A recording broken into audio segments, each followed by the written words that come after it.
Hello and welcome in to Prep Radio's broadcast of Oak Ridge Baseball. Alex Myers and Caleb, what's your last name again? I know this.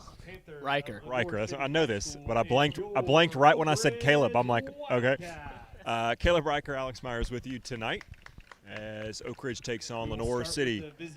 Get ready to do the starting lineup, so I will let the dulcet tones of Mr. James Branson let you know who's starting for each team. Level.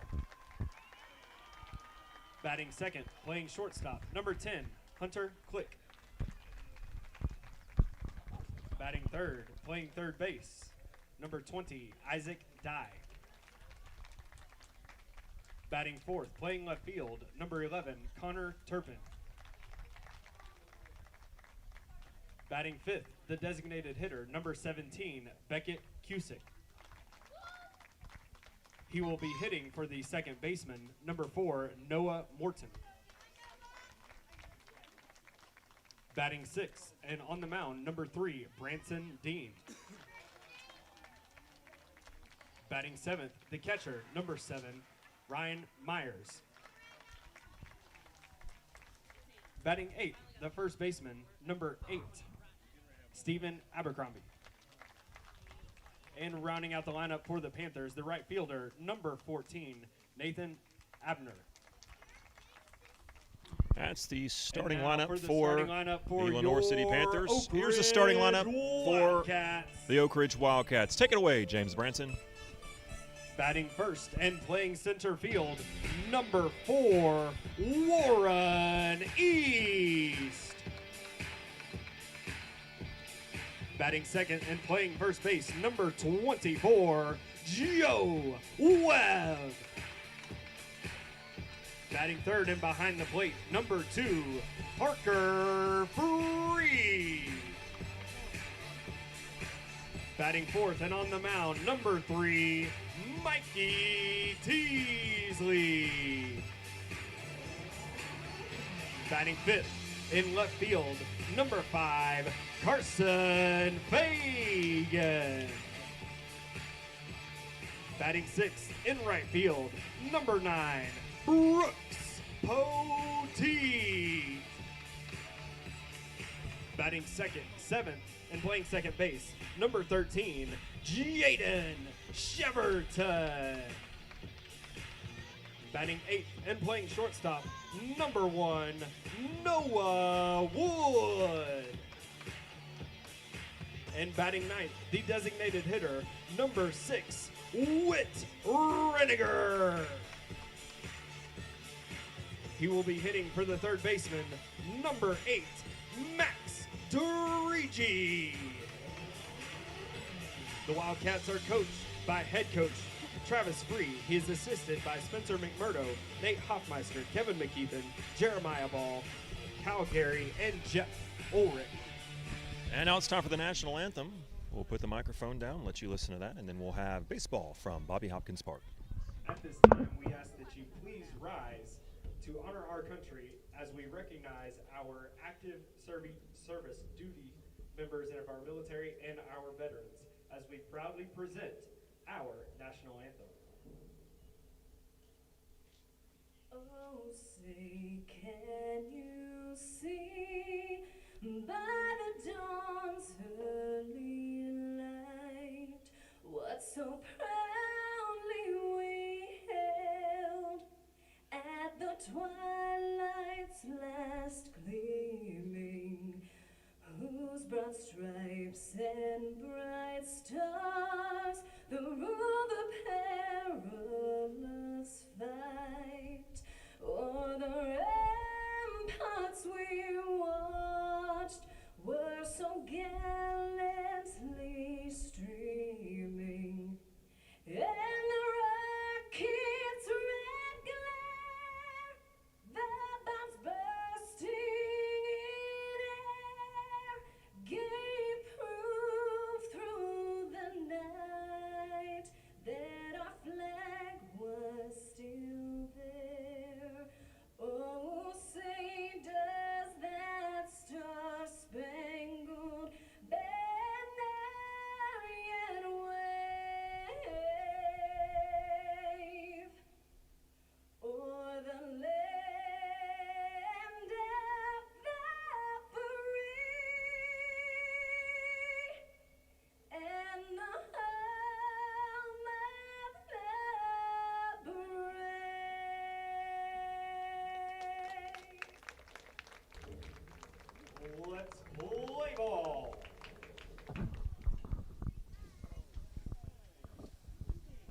We're going to take a quick break. When we come back, we'll have the first pitch from Oak Ridge.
Welcome into tonight's broadcast. Alex Myers and Caleb Riker here. Unfortunately, Mike Sheehan sends his regards. He was trying to get here, was not able to do so, but we'll miss him.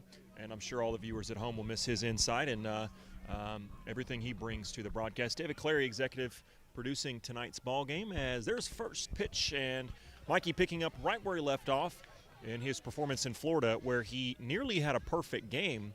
And as it is, he had a no-hitter, and I think it was one of the best performances Coach Free has ever seen. And he's seen Mikey pitch a lot, and it was one of the, I think he's the best he's looked. So Mikey quickly ahead in the count 0-2. Is that a strike? Yes, it is. 3 pitches in, 3 strikes in, and Oak Ridge has their first out as Mikey Teasley is on the bump tonight for the Oak Ridge Wildcats as they take on Lenoir City. 2-spot hitter stepping in now for the Panthers is Hunter City, Clinch. Number 10, Hunter Click. Excuse me, it's Click. First pitch and just a little bit high, but zooming. And the radar guns are out. I see 4 of them out as this one's going to be hit hard into right center, and the center fielder, Warren East, cannot make the diving catch. Runner's going to round second, go for third. He's going to slide in there with ease, and Click reaches third on a first inning triple. Triples. So it was going to be hard to match Batting now for Lenoir City, the third baseman. a career type of performance in Florida, coming back from the Sunshine State. It's a little bit cooler up here, and Alabama, has cooled off just a little bit, but still a lot of baseball to go here. Here in a second when we get a break in the action, I'd love to hear firsthand from someone who was there as their strike one. How was that watching him live when he's on that much of a heater? I mean, that was the best pitching I think I've ever seen. I mean, it was over 80% strikes, and nobody was able to touch it. Yeah, Mr. Ulrich, Coach Ulrich, John Ulrich's father, is a pitching coach for the Wildcats, and he told us before this game that 82% of his pitches that game were strikes, and he pitched a complete game in 78 pitches. So, in a word, efficient. There's an efficient pitch. There's a strike.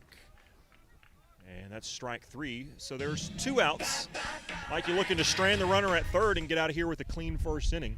Stepping in now for Lenoir City, the left fielder, Yes. number 11, Connor Turpin. This looks like you're at a minor league ballpark tonight with how many people there are with radar guns and writing and taking notes. From the Wildcat pitcher Kevin Steen knows what good pitching is all about. He's here to watch Mikey. He's a frequent fan here at the games. Strike one. One on, runner on third with 2 outs in the top of the first. Breaking ball does not quite get back down in the zone. Had some good movement on it, but it's in there for a ball. 1-1 the count.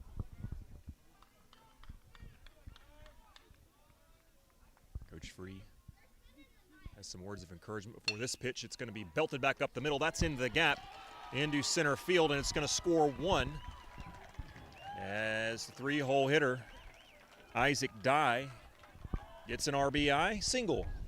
Turpin And the Wildcats trail 1-0 here early in the first inning. Batting now for Lenoir City, the designated hitter, number 17, Beckett Cusick. So Beckett Cusick will come in. A little bit of a cushion now. His team already got a run, but he's got a runner on first. There are 2 outs as Mikey pitches to first to Joe Webb's glove. Take that runner back a little bit. Maybe a little bit of frustration there on that one as he had a little heat on that one to first. Runner stays, and this one's in there for strike 1.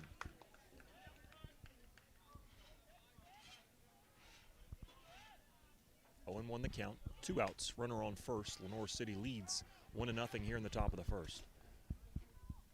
Mikey fires one in there, and quickly he's ahead. Coach Ulrich talked about his performance, and one of the things that he was doing so well is he was getting ahead 2-0 on count on batters, and forcing them to reach for breaking balls that they really had no shot to hit. Let's see if he does that here. Yes, he does. Strike 3, swing and a miss. And Mikey gets out of the inning with limited damage. It's 1-0 Lenoir City as we take a quick break. We'll be back with the bottom of the first. It'll be Oak Ridge's 1, 2, and 3 hitters due up.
Welcome back to Bobby Hopkins Park.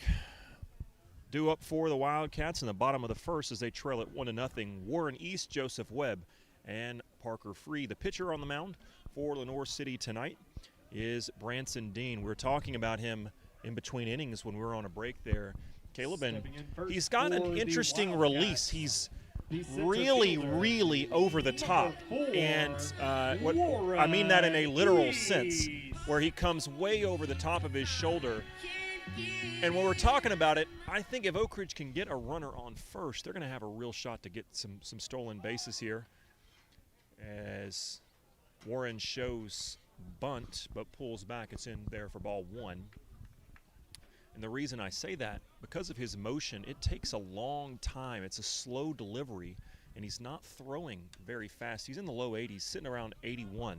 That was the fastest one we've seen yet at 84.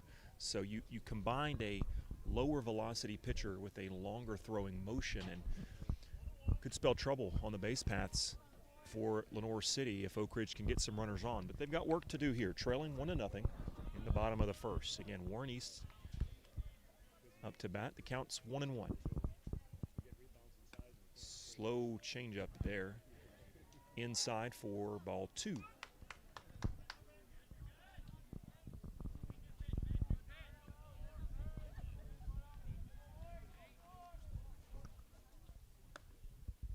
That one is in there. It was going to be close, but it caught the inside corner.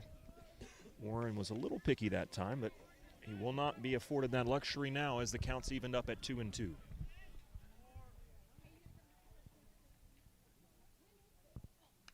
Strong throw, strong swing, and he fights one off there as Coach Free says, good job.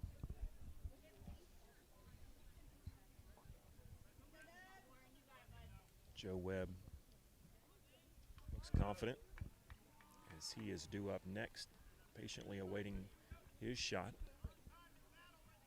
at the right-handed pitcher. 2-2 the count. Swung on. It was a check swing. Did he check? Wow, they said he went. You heard check him, check him, check him from the Lenoir City Panther dugout. And eventually the umpire did look down to first, and the first base umpire said he swung. I thought he checked up. Number 24. I think most people in the stadium did, but unfortunately for Oak Ridge, they say he went. So first batter is retired for the Lenoir City pitcher. Here's Joe Webb, right-handed pitcher, plays first base as well when he's not on the mound. And he's going to show bunt. A high pitch is going to result in a high bunt, and it falls harmlessly to the ground in foul territory. Oak Ridge lucky. That one went way up in the air. Lucky that they weren't able to get to that one. So as it is, it's 0-1 the count.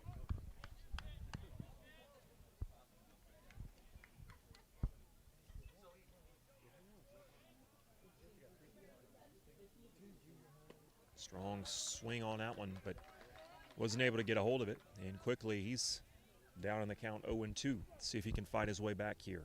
Oak Ridge trailing 1-0.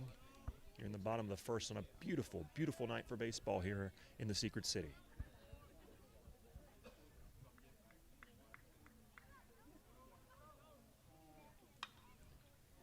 Throw in the zone there. Joe's forced to take a swing, and it's going to be foul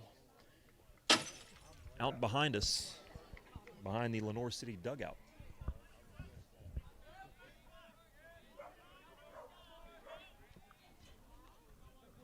The 0-2 count, here's the pitch. Low and inside for ball 1.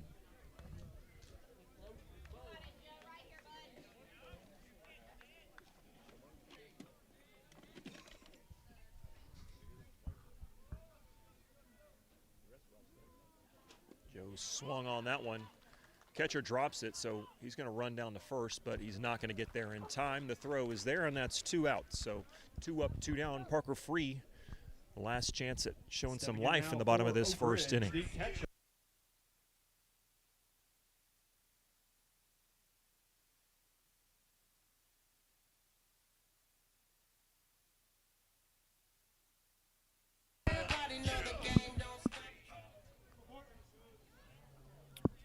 Parker Free, the senior catcher for the Wildcats.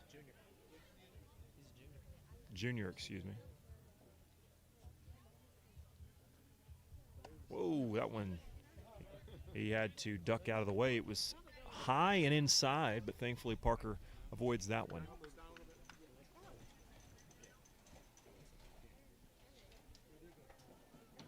Here's pitch number 2. Parker thought about it, checked up on it, and it was a wise decision as it's quickly 2 balls, no strikes here as Oak Ridge down to their last out here in the first inning. The pitcher, Mikey Teasley, on deck if Parker can find a way to get on base.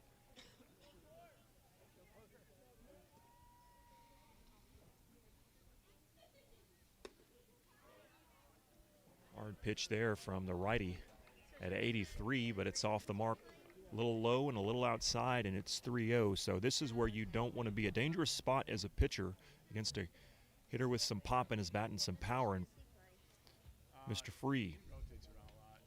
And he's not going to mess around with Parker. And he's going to send him to first. So now Mikey Teasley has some ammunition on the base paths. Parker's going to be pinch run for, as it will be Andy Hudson. The Wildcats, the pitcher, heading to first. 3, Mikey Teasley.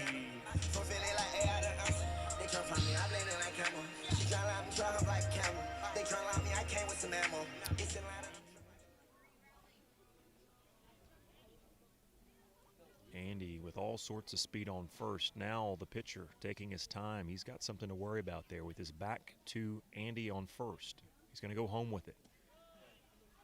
Nice play by the catcher there, stopping that ball from getting behind him. Andy Hudson in as a courtesy runner for the Teasley Wildcats. checks his wristband and steps back into the batter's box ahead in the count 1-0 with 2 outs and a runner on first. Throw that time to first. First baseman can't get to it as Hudson's going to round second. He's easily going to go into third. He's going to dive, really didn't have to, as the first baseman did not get to that ball very quickly, as the throw to first was low, and all of a sudden Mikey is a single away from scoring Andy Hudson and tying this ball game up and helping himself out as he's on the mound tonight. Teasley ahead in the count 1-0 with a runner now on third. Andy Hudson in there as a pinch runner after Parker Free took 4 straight balls and got the walk to first.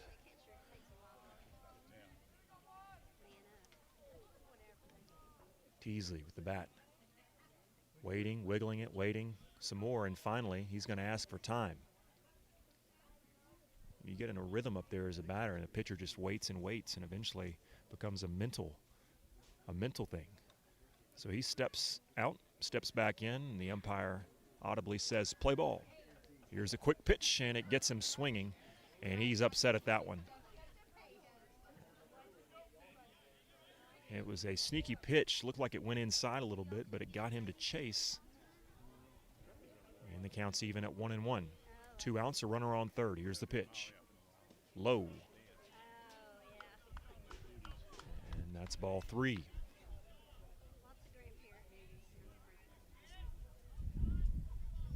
Ball 2, excuse me.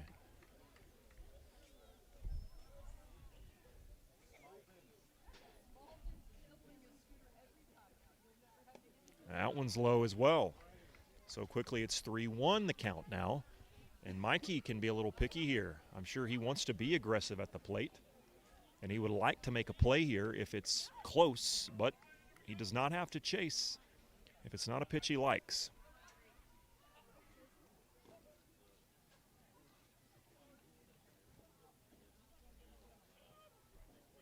Here's the pitch. Outside, and Mikey takes his base. So runners on the corners with 2 outs here in the bottom of the first, as Oak Ridge trails Lenoir City 1-0, looking to tie this thing up. And quickly, we're going to get a mound visit from Lenoir City. Now for Oak Ridge. We'll come back in just a moment when we get back to the action here.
So Caleb Riker, we've got a very lengthy delay here, and I think you may have an idea what it is. Obviously the pitcher was struggling, so I thought that's why they went out to the mound, but now it looks like maybe it's the catcher they're talking to. You have any idea? So I think it's something to do with the pitch comm, because he keeps pointing to his ear, and two coaches had a conversation, and they're still going now. I don't know what's wrong with it, if it's just not working or pitcher can't pitch. I don't know. Well, Coach Freeze now out there talking to the umpire and their coach, and they're pointing, I think, at the dugout, but they're pointing very close to us, Caleb. So perhaps maybe they're blaming us somehow. Would we be to blame? We'll probably get blamed for this. Who knows? We think it's the pitch comm that the catcher has in their ear. I think that's malfunctioning, and I think they're pointing just to our left where it's set up. But it looked like they were pointing at us. So if there's anybody to blame me, I guess that's fine. It probably is my fault if something's wrong. So, Caleb, we're going to take a quick break here as we can give you an update on the softball score. Which softball field right behind us. That's one good thing about this. It's very convenient. They started 30 minutes earlier than this game. And unfortunately, right now, in the bottom of the third, the Lady Wildcats trail 6-3. So, with a grin on his face, I'm not sure it is the pitch comm, because Brian Leffler is now talking to the catcher, who's smiling, and they're doing something maybe to the back of his ear. I don't know if there is an earring or something happened, but Brian Leffler is the hero of the day. So whatever happened, you were right. They were messing around with kind of around that ear. Maybe it was the pitch comm, maybe it was an earring, I don't know. But regardless, it appears like we're getting ready to get set. So when we resume action, as a reminder, we got runners at the corners, plural, excuse me. As for the Wildcats, it will be Carson Fagan, the left fielder, up to bat.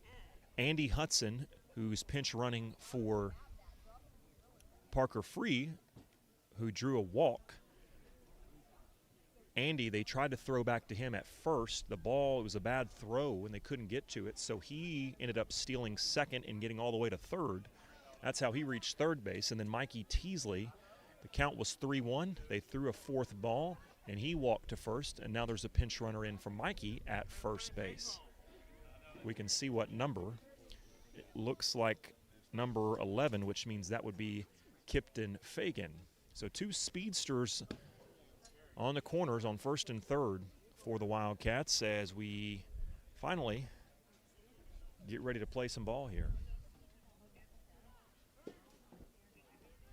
Again, Lenoir City took an early lead here in the top of the first. Stepping in now for Oak Ridge, the left They got a fielder, triple and then got a single 5, Carson Fagan. to score that run. And here in the bottom of the second, the Wildcats have a golden opportunity. With the base hit, they could tie this thing up. Runner at first, Fagan taking an aggressive lead, and why not? With the runner on third, he's probably not going to throw to first. He's going to take second. They're going to throw down. The throw will not be there. Andy Hudson does not take home. So now runners are at second and third with 2 outs. Kipton Fagan. As Kipton Fagan steals second, and Carson Fagan, his brother, would love to drive him in.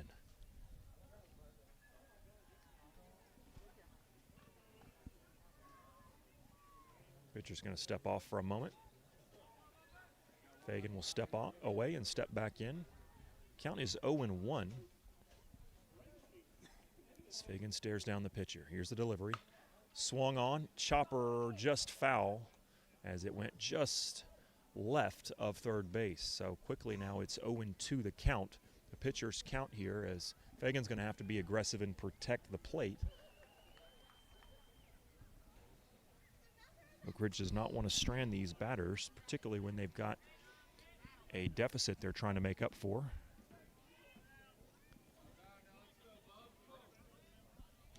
Caleb Jackson in the house, one of our Prep Radio crew members.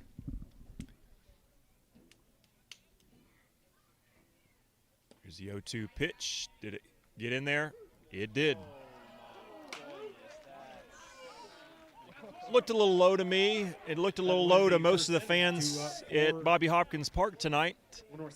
But regardless, that's the inning. So we'll go to the top of the second with Lenoir City leading the Wildcats 1-0. Mikey Teasley on the bump. He'll get another shot at this lineup when we return.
The Rolling Stones are playing in the background as we get set for the top of the second inning. Caleb Riker beside me. I'm Alex Myers. We're in for David Clare tonight as he is our executive producer as the Braves are back in action. He's down in Atlanta. Mike Sheehan number 3. may be listening. I know he wishes he could be here. Unfortunately, he was not able to make it. He was planning on it. But Caleb, in a moment, I want to talk about the guy they call Blue behind the plate. Strike one, ripped in there at 89 miles an hour. We were talking about it. This umpire, I don't know if he's indecisive or if he's just has a flair for the dramatic. But whether it was the ball that he did not call a strike and then they had to go down to the first baseman, the first base umpire, or whether it's been 2 or 3 strike 3 calls where he just waits and waits and waits and eventually kind of turns and then does the strike 3 motion. But it's certainly an approach. He's a little bit quicker there, Caleb. Maybe he's listening to the broadcast. Maybe so. I mean, really good pitches there by Mikey. Retire the first batter. Stepping in now for Lenoir City, the catcher. So here comes the catcher, number 7 for Lenoir City. Ryan, and this guy's got an absolutely phenomenal last name, if I do say. Ryan Myers stepping up to bat now. As the batter in front of him's first name is Branson, so I'm sure James, the PA announcer here, James Branson, I'm sure he likes that name. Here's they're going to call it foul, as it hit just in front of his foot when he swung it. As Kathy Bellinger on YouTube says, hello from Connecticut. We'd love to hear where you're watching or listening from tonight, whether you're in the Secret City, somewhere else in Tennessee, or somewhere else altogether, as there's another strike. So Mikey's looked good. Just a couple of pitches that they were able to get a hold of in that first inning.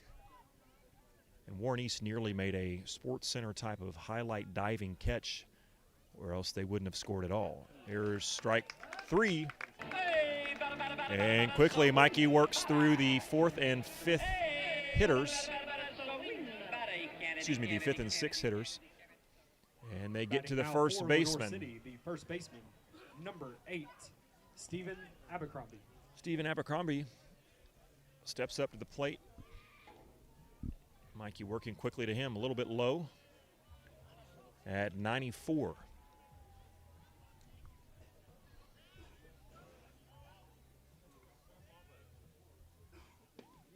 Pitch, same spot, just a little bit higher, and that is enough to get in the zone. The count is at 1-1 with 2 outs here. No runners on base. No danger for Teasley.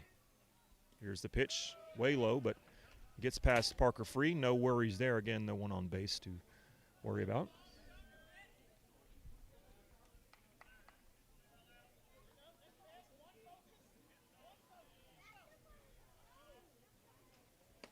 Teasley at 94 for the third pitch in a row. Hitters just had no shot to catch up to that one.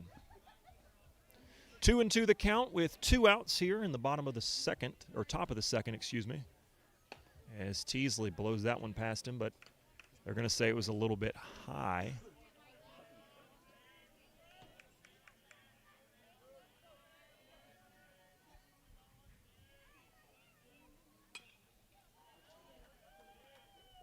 Batter just protecting the plate there. Kind of golf swings at that just to stay alive and foul that one off. 3-2 the count. Mikey needs to throw a good pitch here. Shakes off Parker a couple of times. He does not like the called pitch. The batter sees that long enough and decides he'll step out, call for time, and now we're back at it. Here's the pitch. In there for strike 3. Started high and inside, broke right down into the strike zone, and a beautiful payoff pitch for Teasley. As we go to the bottom of the second, Oak Ridge trying to come back from a 1-0 deficit. Lenoir City leading the Wildcats from Bobby Hopkins Park.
Brooks Poteet steps into the plate.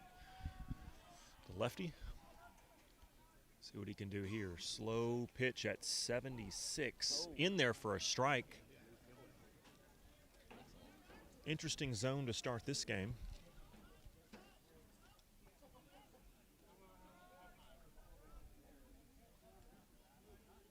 That one way outside.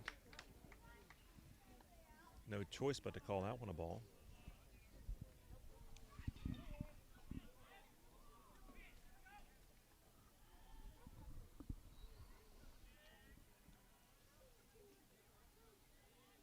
Center fielder playing pretty shallow in what is a deep ballpark. 357 to center, 368 to left center and right center, 328 down the right field line, 348 down the left field line. 2-1 the count here. Yeah, it's belted, and looky there. The center fielder, I mentioned he was playing up. It's a good thing he was, because he only had to take about 3 steps to the left, and he was right there for it. It's a good scout that time from Lenoir City. A nice play from their center fielder. 13, Jaden. Interesting point we were talking about during the break, Caleb. Oak Ridge had a couple runners. They had runners on second and third in the inning, but Oak Ridge has not had a hit yet, and that was definitely their best swing on a ball. But so far through 1 1/3, the Wildcats have not been able to get a hit down. Cheverton in the box now. It is a pitch that looked a little outside, was called for a strike. So you hear one of the parents hear them say, be aggressive, and I think that's the right approach, because if you're waiting around for balls, right now he's calling them strikes. 1-1 the count, as that one was a ball. We have the 1 out here in the bottom of the second.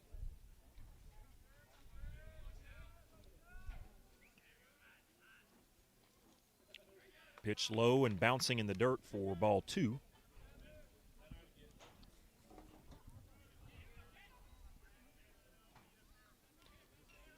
Up next for the Wildcats, Noah Wood in the on-deck circle.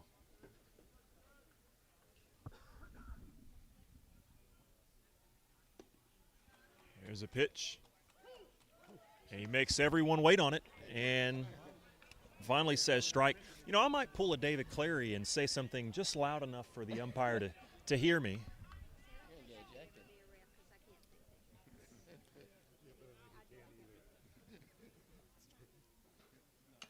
As he hits that one off his own shin. Shakes it off, and Cheverton will stay alive here, though. The count 2-2 with just one out here in the bottom of the second. Lenoir City leading Oak Ridge 1-0 as they got an RBI single in the first inning.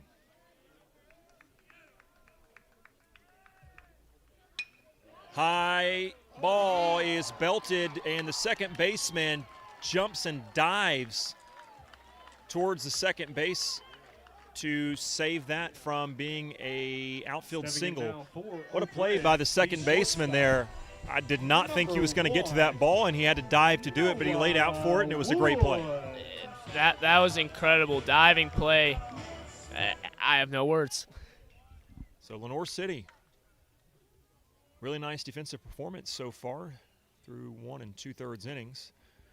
Trying to make that a full 2 innings here.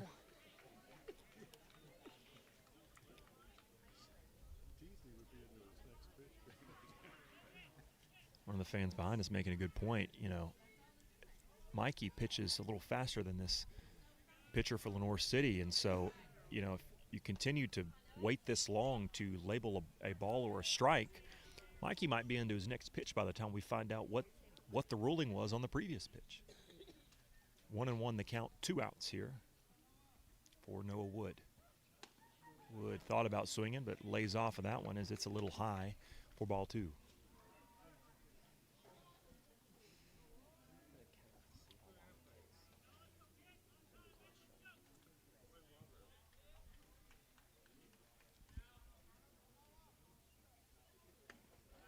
That's a no-doubter.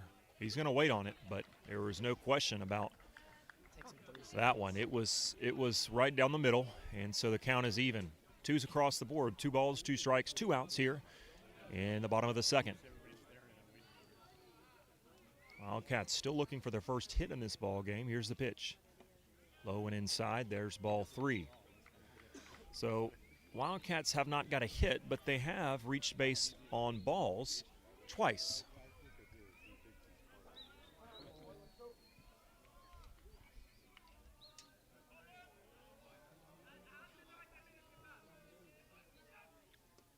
Noah Wood's going to take a base, so no hits for this Lenoir City pitcher, but he has given up 3 base runners, 2 walks. So Whit Reniger will step up to the batter's box with a runner on first and 2 outs here in the bottom of the second. Designated hitter, number 6. Whit, another lefty for the Wildcats. He's the DH tonight.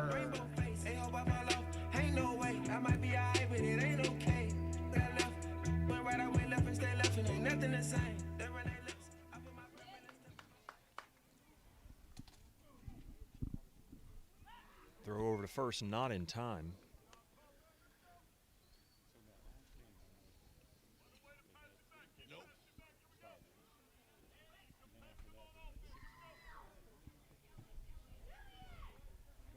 Rush free, some words of encouragement to his batter, as that's in there for strike 1.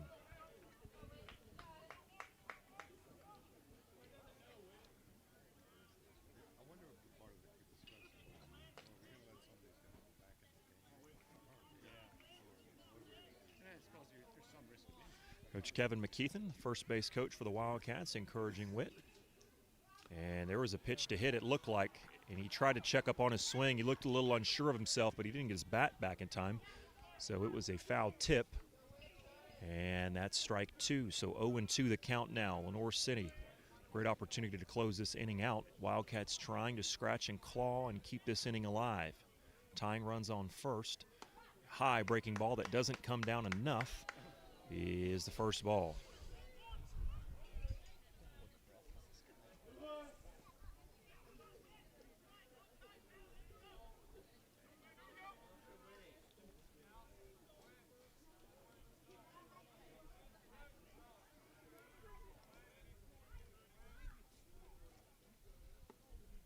Pitch a little inside that time. And the fans, it looked inside, but everybody kind of waited because you never know with this particular umpire. He's definitely a little, we'll say, deliberate on his calls. 2 balls, 2 strikes, 2 outs in the bottom of the second. Runner on first, as that one's a little outside. Umpire shakes his head that time and says no. So the count was 0-2, and now 3 straight balls has us at a full count. Whit Reniger with the runner on first, trying to keep this inning alive, whether it's by walk or a hit. He's trying to reach base. Here's the payoff pitch. Runner on first goes, and it's a dart right back at the pitcher, and he's going to make the play.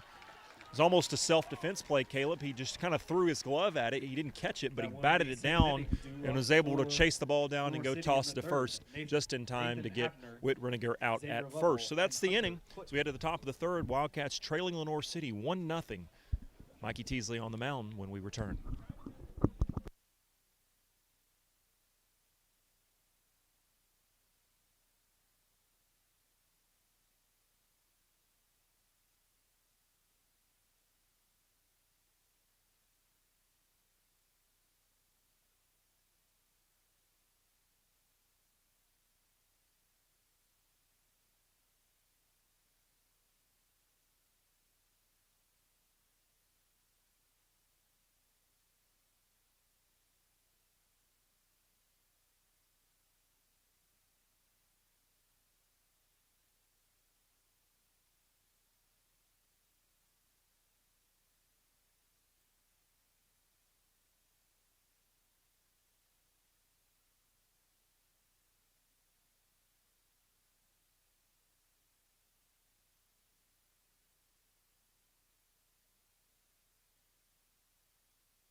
So Nathan Abner steps into the box for Lenoir City. They have a 1-0 lead here as we begin the top of the third inning. Teasley with the pitch. No shocker in there for strike one. He's been consistent. A couple hits on him, off of him in that first inning, but he's pitched well and been consistently finding the strike zone. That was the ball, though. It's 1-1 the count. Teasley works with so much pace. That's strike two.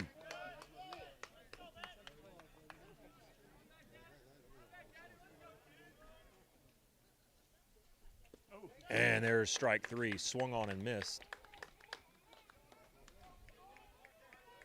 Mike. What day is it, Mike? Leslie, guess what today is? Stepping in now for Lenoir City, the center fielder, number 2, Xander Lovell. Xander Lovell steps up and he shows bunt, but quickly pulls it back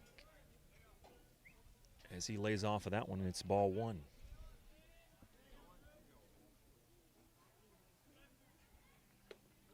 This pitch a little low at 91, and that's 2 balls, no strikes for the batter. This is Xander Lovell's second time as he's the top of the order. So from here on out, everyone will have seen Mikey pitch at least once here tonight. Bunt goes down to the third baseman, and that's not going to be close. A beautiful bunt that time by the leadoff hitter, Xander Lovell. So his first hit of the night, the center fielder reaches first on a bunt. Lenoir City, the shortstop, Interesting to note tonight, Hunter. Since Mikey is on the mound, he's obviously not playing third base. So playing third base tonight is Max Drigi, excuse me. Caleb, I appreciate you helping me out there. Max Drigi. Good-looking ball player. He's in there at third. He came up to make that play, but just a really well-hit ball. Really placed it well on the bunt. Throw over to first again to no avail. So batting now for Lenoir City is number 10, Hunter Click, excuse me. There's a fastball in high, off speed. It was a little high though.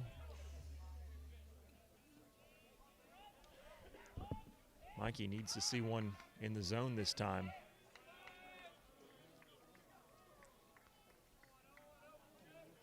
Lovell really tempting him over there on first. Got a big lead. Mikey's going to go home with it, and that's the right decision. Gets the batter to swing, and it's going to be fouled off outside the park out in right field. So 1-1 the count with one out and a runner on first. It's a two-hole hitter. Hunter Click, the shortstop. So you know he's got some speed on him here in this two-hole. Right now they're worried about the runner on first. They throw back again. Webb places the tag. It's not in time.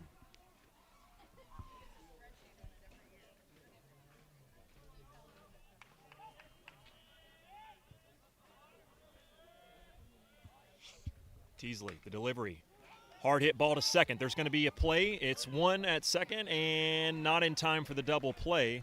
It was hit to third.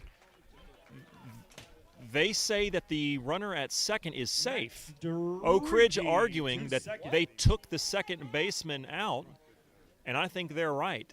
They are going to pause and have a discussion here. It looked like a double play opportunity. Ball was hit to third. They threw it over to second. They threw it around the horn and got over to first. The first base runner was safe. The second base runner looked to be out, but they called him safe. Now they're going to – it took a moment, but they got it right, Caleb. They called him out. So there's still a runner on first, but they do not let the runner advance to second. So I don't mind if you take a moment as long as you get it right. And I'll say that about the umpire as well. And now there's another pause.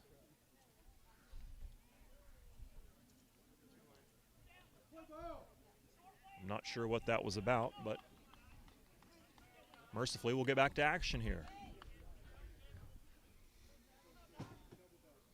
Verna fakes, Mikey goes home with it, and that's strike one.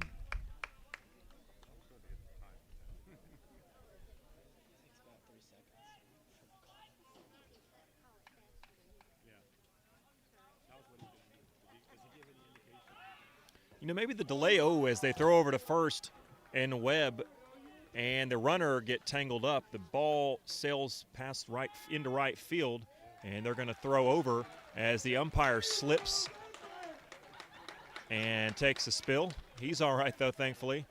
But in the meantime, the runner gets all the way to third. So twice now, one time for each team, they've thrown over to first unsuccessfully and seen the ball go into right field and seen the runner that was stealing for second make it all the way to the third. So Oak Ridge, it's been a little bit of a silly inning here. Not all Oak Ridge's fault, but you'd like to just go ahead and end this thing and get to the bottom half of it. There's a good pitch in there for a strike, and it's 0-2. So despite all the traffic and the drama of this inning, Mikey Teasley is one pitch away from ending this thing. Let's see if he can do it here. Here's the pitch, swung on, strike three. No, they're going to say he foul-tipped it. Wasn't much of one, but he got a little piece of it. So the count remains at 0-2.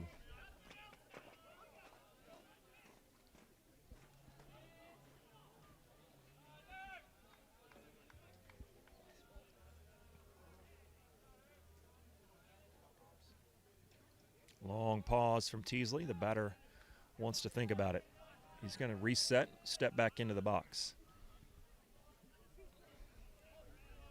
No balls, 2 strikes, 2 outs here In the top of the third inning, Lenoir City on top of the Wildcats 1-0. Here's Teasley, the delivery. Good. Strike 3. We're headed to the bottom of the third. A round of applause for the pitcher as Oak Ridge leave a man, as Lenoir City leaves a man on base. In the third inning, Warren East, And the Wildcats Joe will Webb, and be Parker up. It's Warren East, Joe Webb, and Parker Free, the 1, 2, and 3 hitters, as the top of the order has now come up for the Wildcats. We'll be back in 30 seconds.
Due up for the Wildcats, the 1, 2, and 3 hitters in the bottom of the third, trailing 1-0 to this Lenoir City Panther team, which means that none other than center fielder Warren East is up to bat.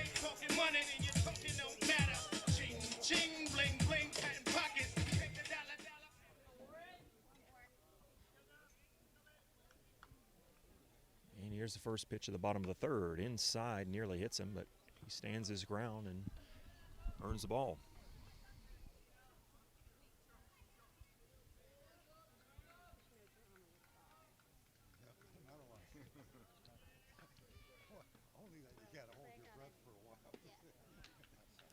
That pitch is in there, and Warren kind of looks back and, as we're all doing, waits for the call and sees that that's a ball, or a strike, excuse me. So 1-1 the count.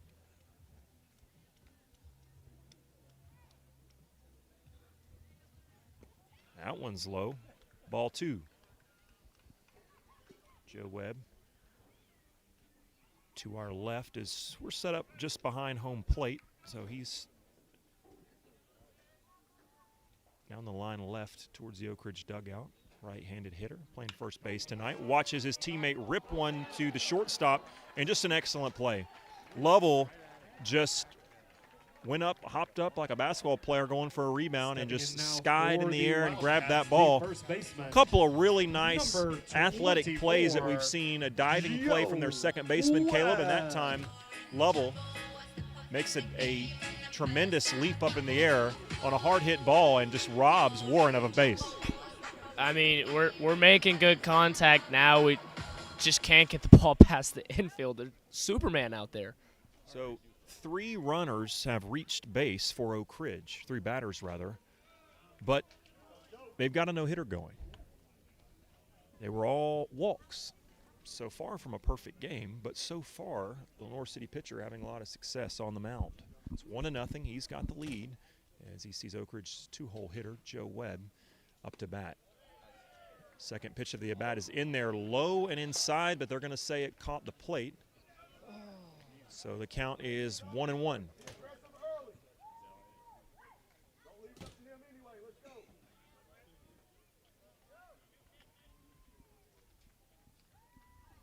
Webb watches that one, low and inside. That one hits the dirt, and that's ball 2. So 2-1 the count.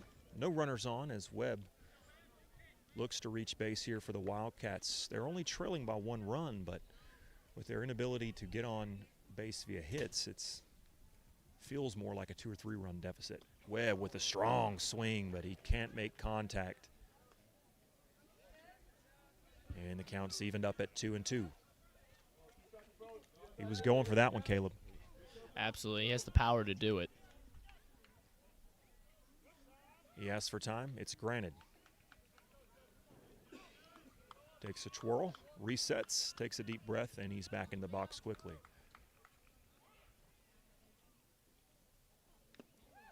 He got a piece of that one, I thought, and they're going to say is out.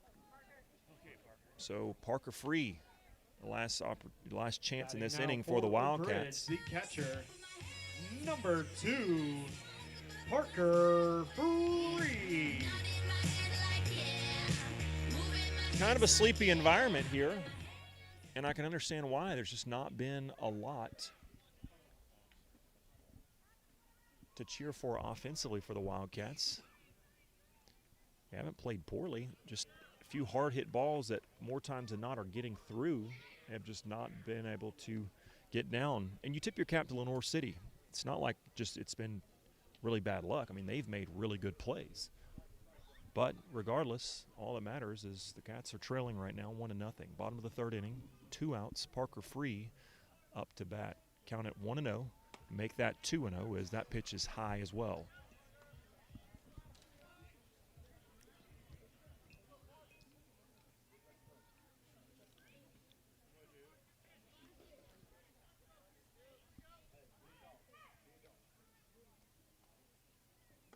Parker sees a head-high ball come in as a strike. Unreal. 2-1 the count. Perhaps that's a delayed call from the previous pitch as Parker swings and misses on there. 2-2 the count.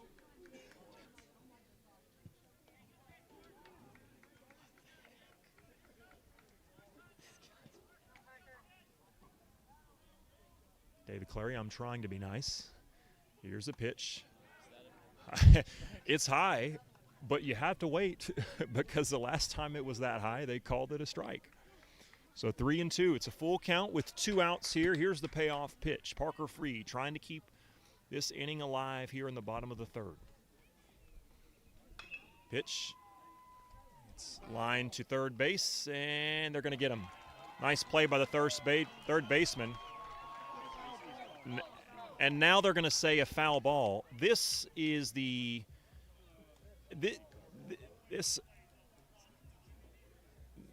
this umpire is unreal. And now he's arguing with Lenoir City fans.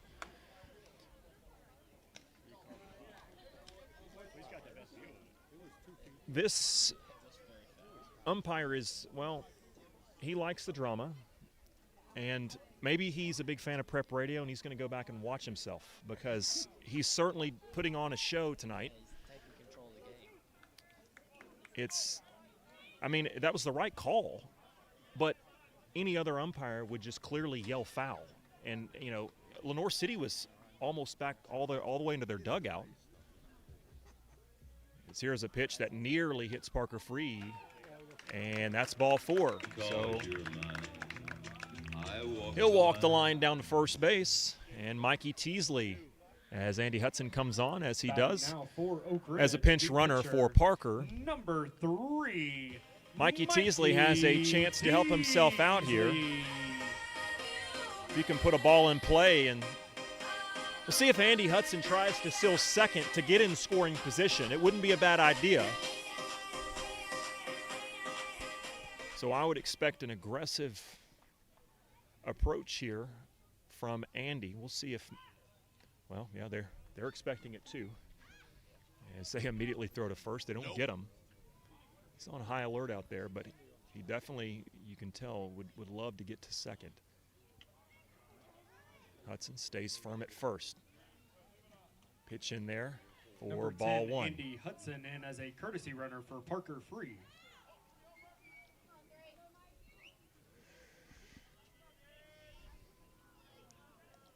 One to know the count. 2 outs here in the bottom of the third. A runner on first, a courtesy runner for Parker Free. He's going to go to second. Will they throw? They will. That's way off the mark and nearly gets into left field, but it was just rolling a little bit too slow for Andy to try to take third off of that one. But that's an important play because now the runner's in scoring position. A single, particularly one to the right half of the field, would likely score and tie this ball game up. So the count's 1-0. Runners now on second with 2 outs here in the bottom of the third. Oak Ridge looking for their first hit still. This is their 4th time they've had a base runner, though. Mikey liked that one. He swung. He was a little early there, 80-mile-an-hour pitch, and he fouls it off towards his own dugout. A little bit of a breeze blowing in from behind home plate. As you can see that flag starting to twirl a little bit in the outfield. It's a cool breeze. Caleb, I wore a jacket. You did not.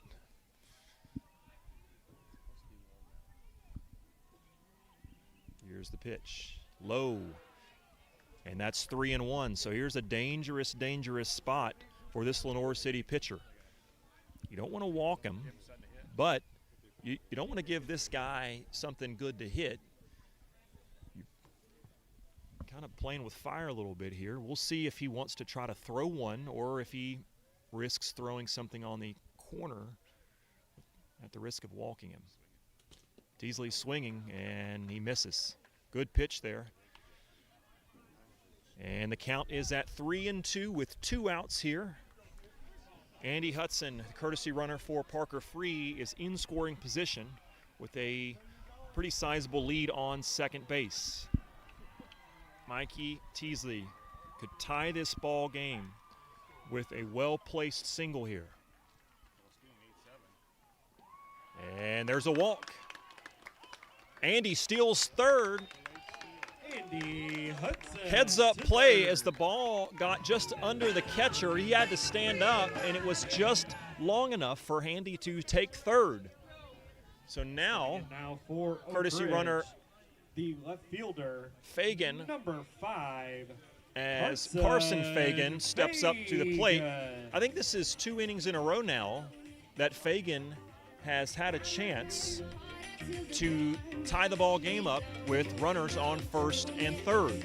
2 outs, though, as the Lady Wildcats have stormed back. They were down 7-3. They now lead it 10-3 in the top of the 6th. 10-7, excuse me. As Fagan is going to steal from first, and now Andy Hudson stealing home. He does it. The double steal. They went to second, which was a risky play. The throw is off the mark. Meanwhile, Andy leaves from third and gets home. So we're tied up at 1-1. And now the Wildcats have a chance with the well-placed single to potentially take their first lead of the ball game. As is, the Wildcats have tied this thing up in the bottom of the third. 1-1 your score, Oak Ridge and Lenoir City battling things out here on the last day of spring break. Teachers reported back to school today. Caleb, you and your fellow students got another day off, but you get to go back tomorrow. The good news is for you, if you'd like to stay home, is on Friday. It's Good Friday. You guys are off again. As the runner's going to take third. Catcher's going to throw down. Not even close. Ball bounced, and Fagan to third. You tip the cap to Tipton as he takes third. So Oak Ridge feeling the momentum here in the bottom of the third, looking to take a lead.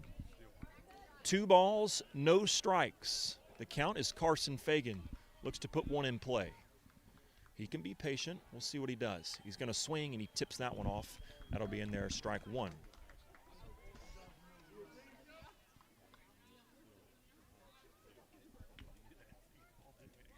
Apologize, I misspoke earlier. It was still the bottom of the 5th. Lady Wildcats add another run. They lead it 11-7 now. Back to the action here on Bobby Hopkins, at Bobby Hopkins Park. Runner on third. Fagan at the plate. Sees a ball bounce in the dirt and tells his brother, hold off, stay at third.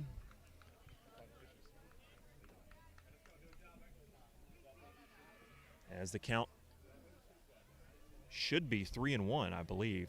Or excuse me, 3-2. But the board says 2-2, so we'll go with that. Here's the pitch, low and in the dirt. Now it's 3-2. So a full count here. 2 outs with a runner on third. Score is tied now. Wildcats got their first run of the game on a double steal. Fagan, here's the payoff pitch. Low and in the dirt. Runner's going to go home. He's in there safe. Meanwhile, Carson Fagan walks to first. Comes around to score. They're not paying attention. Fagan takes second. And Carson Fagan all the way to second. So Lenoir City kind of down on themselves after that happened. And they weren't paying attention. You know who was? Coach Free at third base and Coach McKeithen at first, and they said, don't stop here, take second, and that he did. So another runner in scoring position as the Wildcats take a 2-1 lead here in the bottom of the second. Still, the Wildcats have not had a hit. I think they've had 6 or 7 base runners at this point, but it's technically a no-hitter. There's a delayed call. And that's in there for strike 1. 0-1 the count with 2 outs and a runner on second. Carson Fagan, that runner on second. As I think it's Whit Reniger. Oh! Wow. Not sure where that one missed, or not sure where that one was. Yeah, it was in the right-hander batter's box. You're right. It's a little outside, to say the least, but they get it.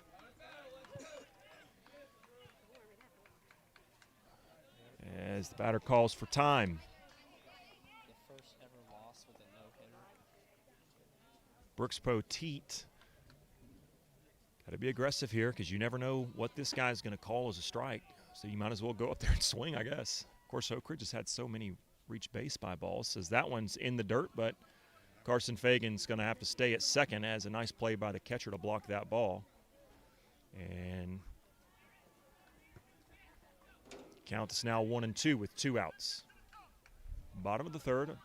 Wildcats now playing with the lead for the first time all night. Lenoir City got up 1-0 in the first inning. Mikey Teasley has thrown a shutout the next 2 innings, and here in the bottom of the third, the Wildcats got on the board first. Here's a chopper hit to the shortstop. He can't make the play. Fagan rounds third, and Poteet is going to hold at first, and that's the first hit of the ball game for the Wildcats. If they rule it as a hit, I think it is. They could rule it as an error, but I think that's a hit. That was going to be a tough play to make on the shortstop, and he was there and tried to scoop it, but it just took a little bit of a different hop than he was expecting. Number 13, Jaden Sheverton. As Jaden Sheverton comes to the plate, the Wildcats have now extended their lead to 3-1 here in the bottom of the third. Poteet now at first base.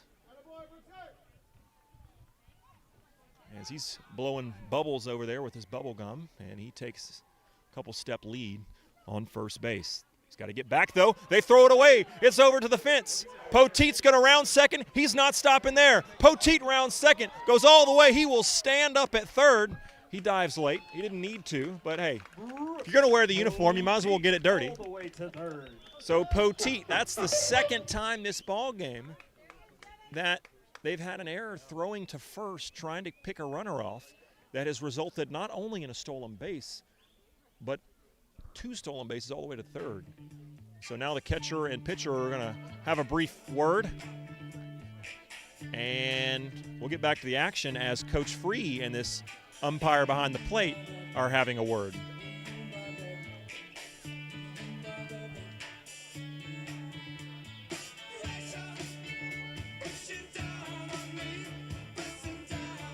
So Sheverton, Jaden steps back into the box.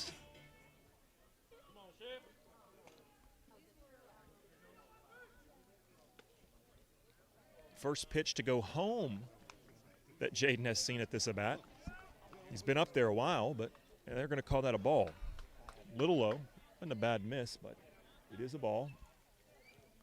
And it's pretty full Bobby Hopkins Park, at least on the home side of things, as he's going to put a ball in play to the second baseman, and it gets behind him. It goes between his legs, and Poteet scores from third.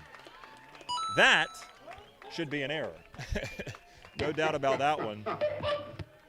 But good things happen, and that's why I would argue when people say a flyout is no different than a strikeout, I argue, because to me, you put a ball in play, no matter what level, you force an athlete to execute. And that's what Oak Ridge did there with the well-hit ball to second base.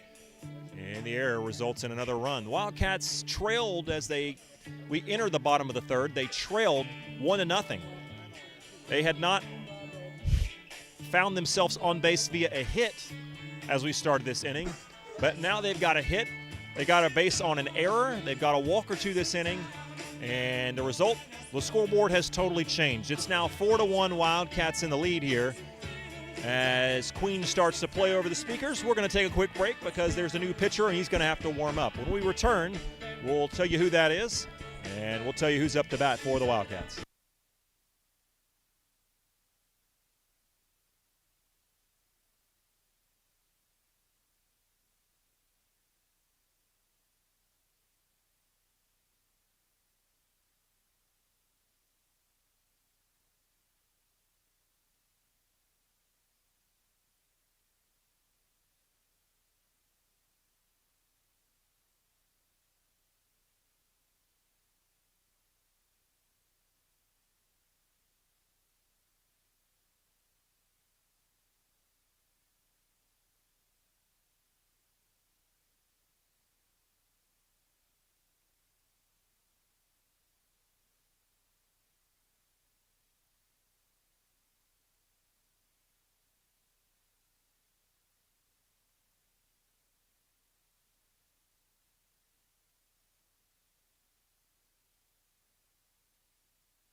Welcome back to Bobby Hopkins Park, where the Wildcats have opened up a can here in the bottom of the third.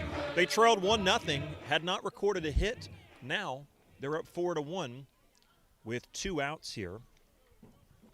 As stepping in for the Wildcats is Noah Wood, the shortstop.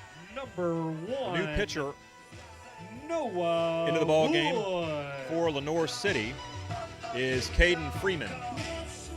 You got a good look at this pitcher warming up. Tell us what he looks like. He's a sidearmer who kind of sits around mid-70s. We'll see if he's got a good breaking ball or not. We'll see. The pitcher who started this game did not throw particularly hard. He was low mid-80s most of the time as the runner's going to get kind of caught in between stealing and staying. And they forces the catcher to hesitate. And Cheverton is able to move the Chevy down to second. So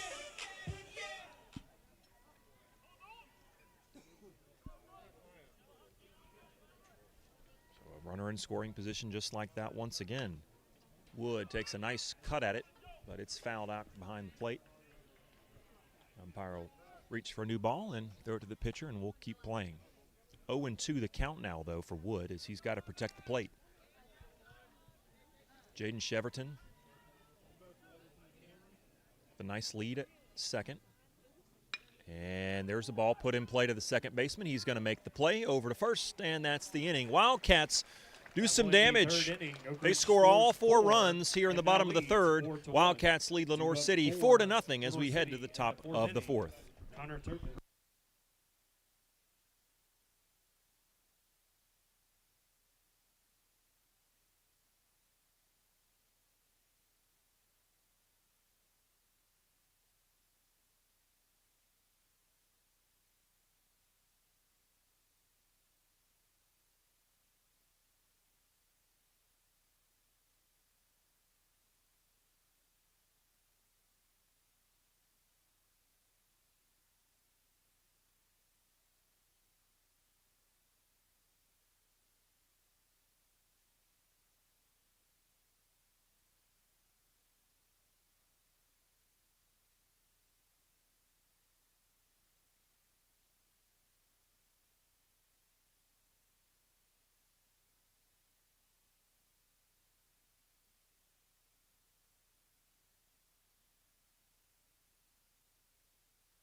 First pitch of the fourth inning is a high-skied ball to deep left center, but Carson Fagan makes a nice play. Didn't have to move very far to get to that one. It was hit well, but he got under it a little bit. Batting now for the Panthers, the designated And next hitter, up is the number DH 17, for Lenoir City, Beckett Cusick.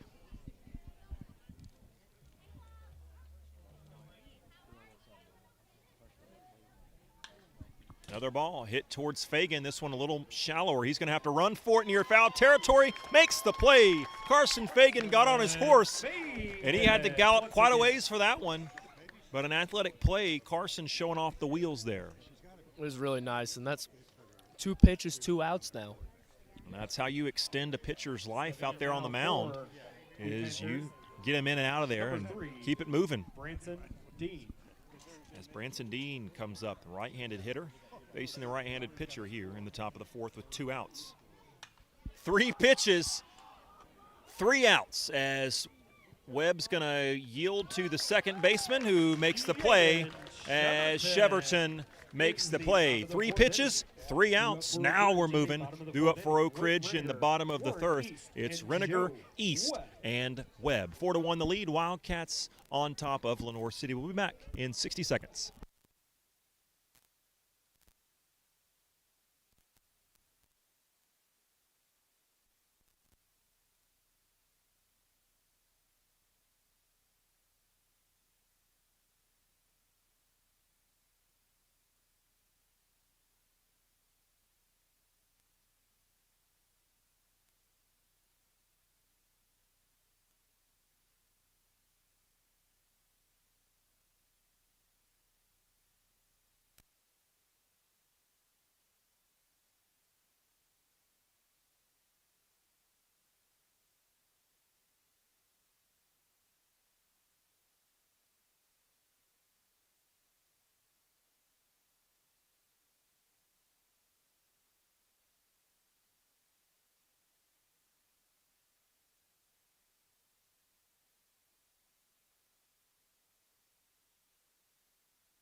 The designated hitter, Whit Reniger, up to bat to lead things off for Oak Ridge.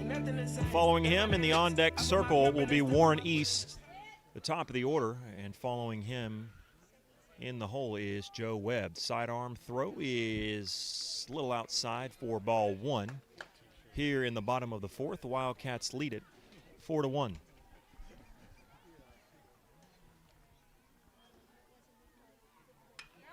That ball's hit gently towards the second base, and it died. I thought that was going to go a little bit deeper and actually into the outfield there, but it just kind of died. And now for Oak Ridge, the center And it's fielder, caught by the shortstop 4, level. Warren. So Warren East will come to the plate with 1 out for the 3rd time, but his first time seeing this pitcher.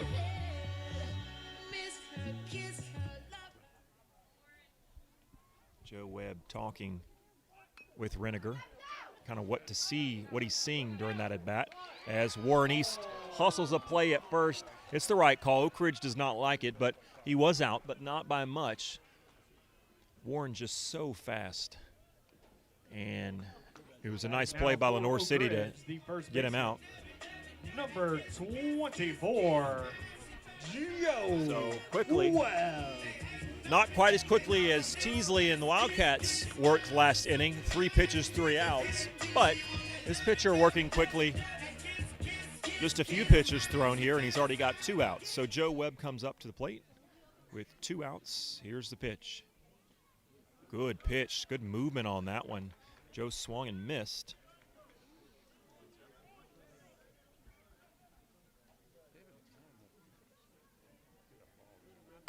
Here's a ball he can hit right back up the pitcher right towards him. It's a little low for him, and it's going to trickle into the outfield. And Webb uses those long strides to round first, and he'll hold up there. Coach McKeithen will not try to send him to second. Number 2, Parker Free. Parker Free comes up to the plate. You might think Oak Ridge should get him in scoring position with 2 outs. Caleb, you think they should do what? He's stealing this pitch. I'm willing to bet money on that one. And he went. I should have taken the bet. You know, I could use $1 or 2 here, Caleb. As the count is 0-1 now, 2 outs, and Webb, the runner threatening to take second, he's on first. Takes another step. Taking a strong couple steps, but he holds up.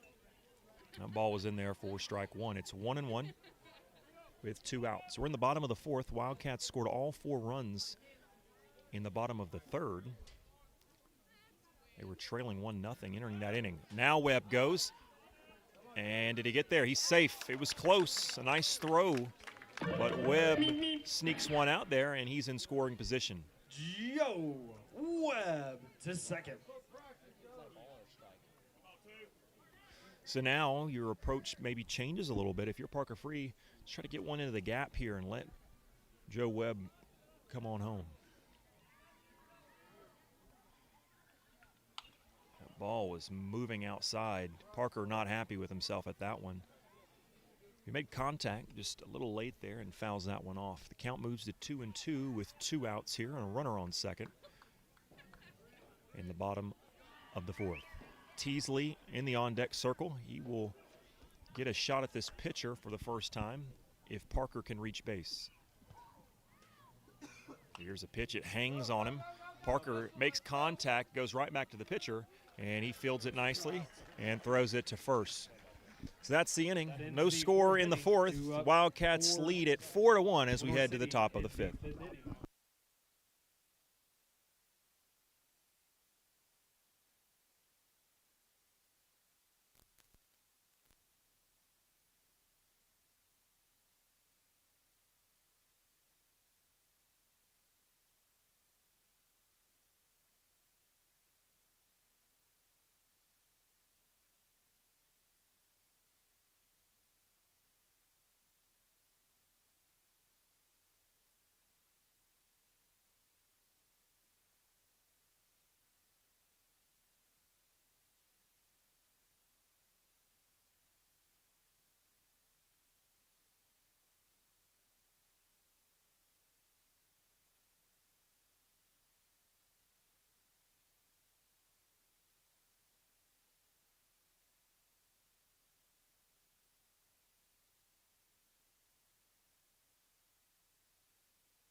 Mikey fires a strike in there on his first pitch of this 5th inning. He's got a 4-1 lead he's working with, so he can be aggressive. He usually is anyways. It's getting a little dark, and the speed gun, the radar gun, is not lit up really, so it's getting harder for us to tell. It looked like that one was at 94. And that had some movement on it. Why? It was an off-speed pitch, 77, so he goes from mid-90s to mid-70s. For Lenoir City, the and as a batter, that's just got to be a really helpless feeling. Abercrombie. You had us on the scoreboard as 6-1. I got really excited because I thought, you know, maybe I've missed a couple runs. But you fixed it. Hey, you fixed it. Guess what? I don't even know how to work that thing, so appreciate you helping us out, Caleb. Appreciate all your help. And I know the Wildcat fans everywhere who watch us on Prep Radio appreciate you, even if they don't realize that you're working when you do, because you're doing things behind the scenes that get us on the air. Thank you also to our sponsors. You can see them at the bottom left of the screen. We appreciate them. Without them, we can't do what we do. Also, we can't do this without Mark and Shauna Hayes and without David Clary, who's helping us out tonight, as he always does, even when we try to give him the night off. And that's in there. Pops the glove of Parker free, and the count is even at 2-2. One out here as Mikey continues to work quickly here in the top of the fifth.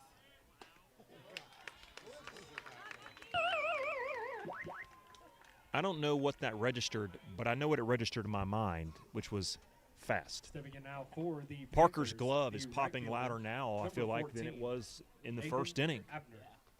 Yes, he is really in a groove. 2 outs here in the top of the fifth. Mikey is dealing. That one's fouled off. And that's the problem, is these pitchers, it takes them, or these batters, it takes them 1 or 2 pitches just to try and catch up to this fastball. Then when he lays off a one, even before you factor in movement, it's nearly impossible. And that's what he did that time. He threw one in there with some movement, and it basically just freezes the hitter. Just such a tough challenge to try to get a ball or a bat on the ball. Here's strike 3. Teasley shoving as we head to the bottom of the fifth. Wildcats lead Lenoir City 4-1.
Good pitch in there for strike 1. Started about mid-neck and inside and ended right in the middle of the strike zone. Beautiful pitch there to Teasley on the first pitch. And had some movement on it too. Teasley lays off of that one. Not so sure about that one. It looked a little outside, but hey, compared to what we saw in the first few innings, I'm not going to complain because he's been much better at the past couple innings. And that one's going to be ripped into the outfield. Center fielder's charging up for it, gets under it and makes a nice play. As it's a 3-pitch at bat for Teasley. Batting now as for Oak Ridge, Carson left fielder, Fagan, the left fielder, will come to the plate. 5, He had a nice play Carson Fagan. last inning. He's had a couple nice plays in the field as well. And he was the runner on first last inning that made it to third when they had a false pickoff move that they tried to throw back, and it was unsuccessful.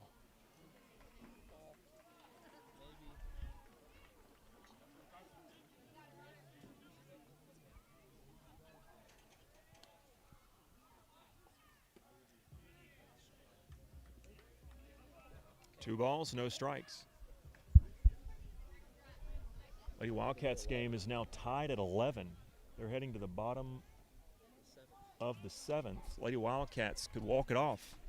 Keep you updated. I'm not sure who they're playing. I think it might be. I'm not sure. I will find out in just a moment. I should know this. I apologize.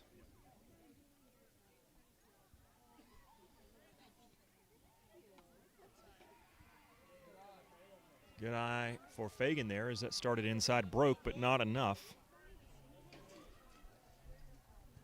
to get back into strike zone. 3-1 the count for Carson Fagan. No runners on base, and he forces him to throw a strike, and that he does.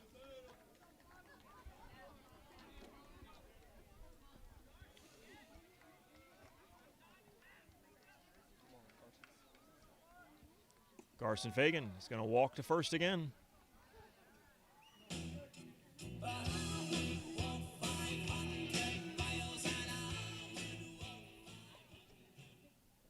Lady Wildcats are playing Oliver Springs. Stepping in now for Oak Ridge. They're tied up at 11 in the bottom of the 7th. Lady Wildcats 9, batting. Brooks. Meanwhile, over here at Bobby Hopkins Park, Oak Ridge is up 4-1. As Poteet steps into the batter's box, he's got a runner on first by way of walking, and that is Carson Fagan. He's going to have to hustle back to first. Close play there, but he gets back safely.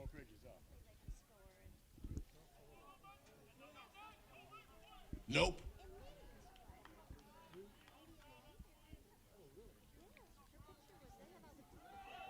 Bunt is shown. He pulls it back, and there's going to be a throw to second easily in time.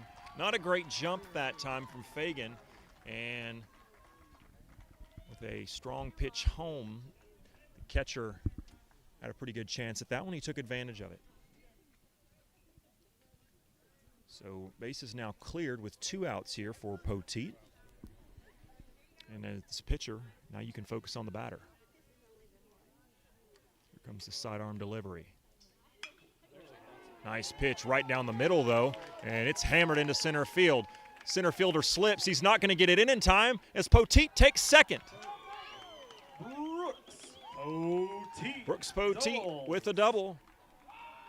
He should have been held at first, but the center fielder slipped as he started to, he bent down to grab the ball. It was rolling towards him, and as he started to come up and crow hop it into second, he just kind of slipped.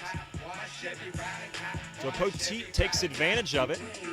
Nice job by the coaching staff for Oak Ridge being aware of that and telling him to go on.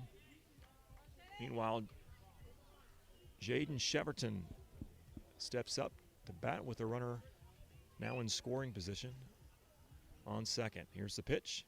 There's a swing, and it's fouled off behind the plate.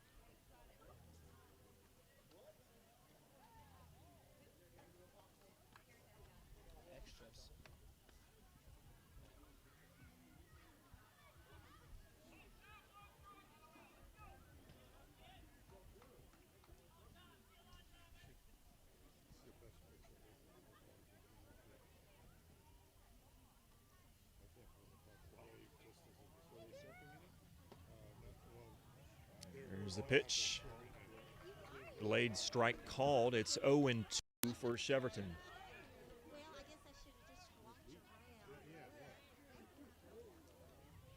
Busy night here at the Oak Ridge Baseball Complex. Strang currently in use. Calia in use, Hopkins in use.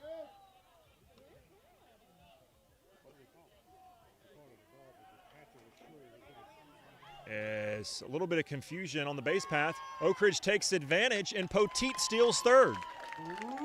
So I think Lenoir City thought the inning was over. Bueller. I guess that was only strike 2, and they thought it was strike 3.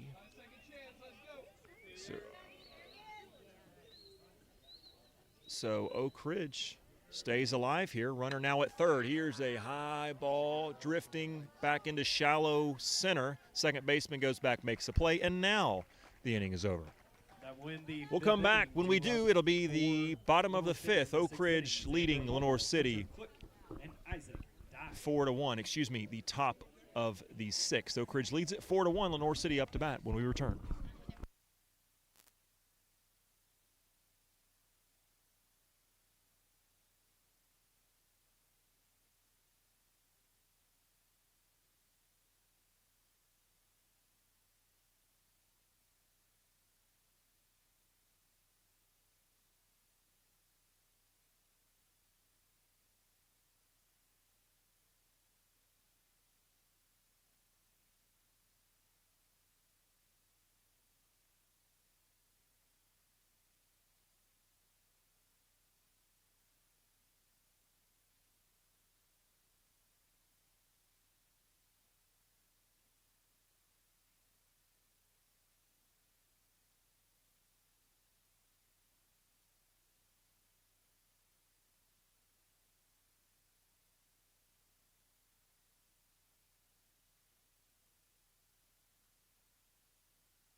Top of the sixth, and it's the top of the order for the Panthers from Lenoir City, the French Commonwealth of Lenoir City, as we like to say. They put on a really valiant effort here so far tonight. They led this game for the first few innings until late in the third when Oak Ridge, their offense just exploded. Scored 4 runs, all 4 runs in this game for the Wildcats were scored in that third. So outside of that half inning, Lenoir City has shut Oak Ridge out. They've represented themselves well, but with Mikey on the mound, it's just so hard. You have so little room for error. He has shut them down. He had a couple of loops in the first inning and led to a run. Lenoir City led 1-0 after 1, but they have not sniffed home plate since. 3 balls, 1 strike. He has been in a groove the last couple innings. As we head to the 6th here, let's see what he's got. He's going to miss that one. I'm guessing it was a little low. It wasn't much, but that was the 4th ball. And Lovell, the leadoff hitter, is walking to first. Number 10, Hunter Click. So Hunter Click, the shortstop rather, number 2 hole hitter, steps up as Lovell, who stole this last inning, is threatening to do the same this inning. They throw it over, and he's back safely.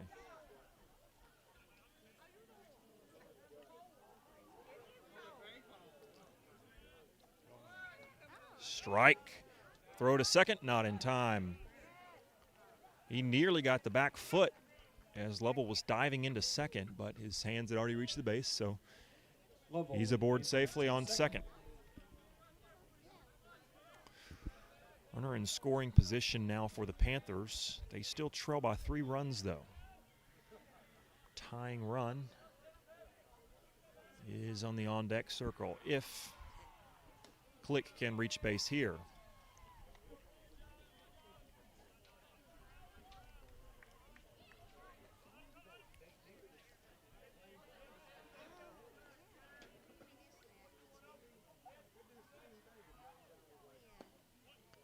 Low pitch there. Runner's going to take third, and he's there safe. I think that's the right call. It was a bang-bang play. It was close.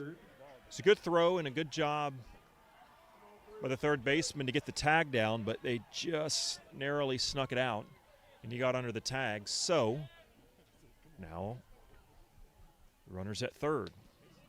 Ike fires another pitch, another ball. He's starting to struggle a little bit here at the top of the top of the sixth inning. He's walked one. That runner has now stolen second and third. Meanwhile, the second batter, their two-hole hitter, coincidentally enough,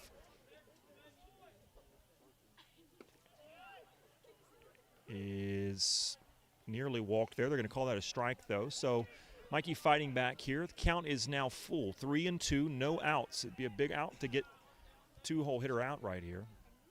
Righty on righty matchup. Here's the payoff pitch. And it's low and away for ball four. So runners at the corners now as Teasley's on the mound. And the tying runner is at the plate. And unfortunately for Oak Ridge, it's their three-hole hitter. Third baseman, number 20. Third baseman, Isaac. Make sure I pronounce this last name right. It is Isaac Dye.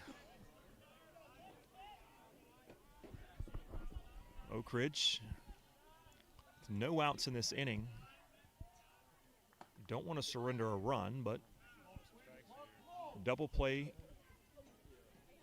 would be an option, and I think you'd probably take that to get out of this jam a little bit. You'd probably exchange one run for 2 outs here, but we'll see how they handle this. Lenoir City has bigger plans. Not if Mikey has anything to do with it. A nice strike there. It's 1 ball and 2 strikes to count. 1-1, excuse me.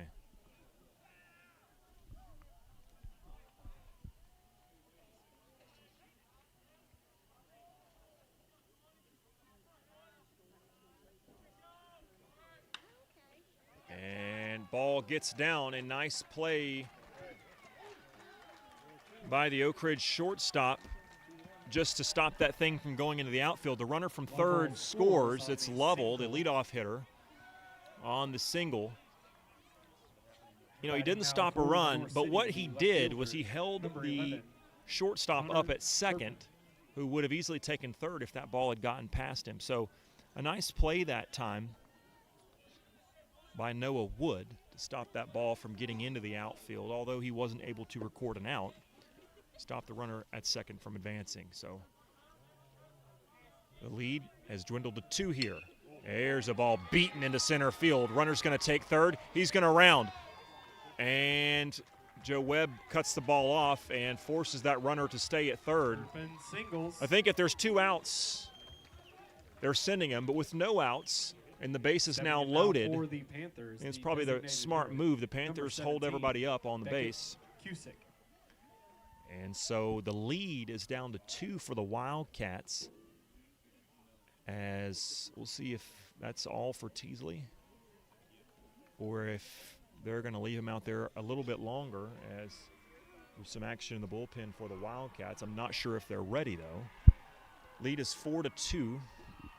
Wildcats just surrendered their first run since giving up a run in the first inning. We're now in the top of the 6th. Wildcats again lead at 4-2 over Lenoir City, as it's a raucous environment behind us in this Oak Ridge versus Oliver Springs softball game.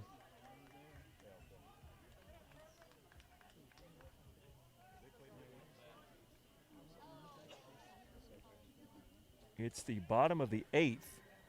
Wildcats trying to get a run. Lady Wildcats trying to get a run in. And they're unable to do it. So we'll go to the top of the 9th at Kevin Callia Field.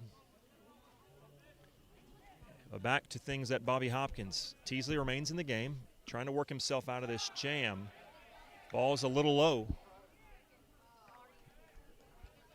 And that's a ball. Nice play by Parker Free to stop that ball from getting past him. If he wouldn't have done that, it's likely a 1-run game now. As it is, it's a 2-run game. Tying run at second. Bases loaded here. No outs in the top of the 6th. There's a strike. Felt like a frustration pitch for Mikey as he had a little extra on that one, it seemed like. Yeah, I mean, his arm is incredible, and it's only gotten better, it feels like, throughout this entire game. He is a stallion, a workhorse on the mound. Parker getting active behind the plate. You got a pitcher that throws hard and has balls that move on you. It's not an easy job playing catcher, but he's done a phenomenal job as he always does. Tough call there as it does not go Mikey's way, and they're going to call that a ball. So the count now 3-1. Mikey must deliver a strike here. If not, he'll walk in a run. Teasley, there's a good pitch, strike. So now full count. A little pressure back on towards the batter now. This is the 5th batter in their order. Here's the pitch. In there, strike 3.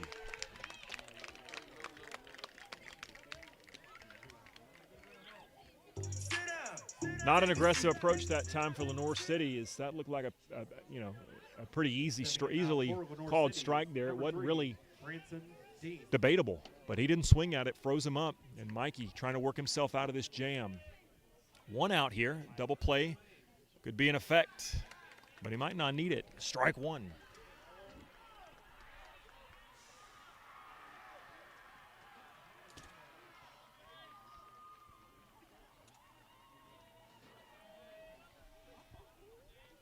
Here's the pitch.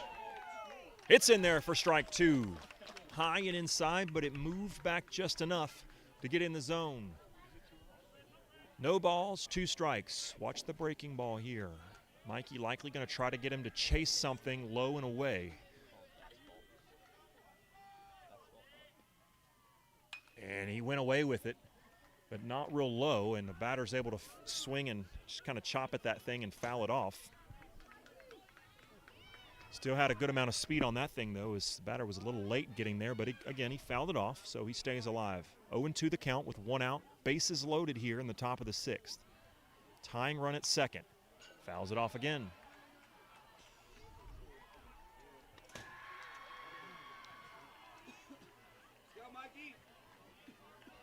Oliver Springs has taken a 12-11 lead in the top of the 9th. They're in extras.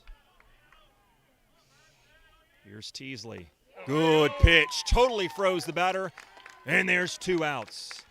Lenoir City with a golden opportunity.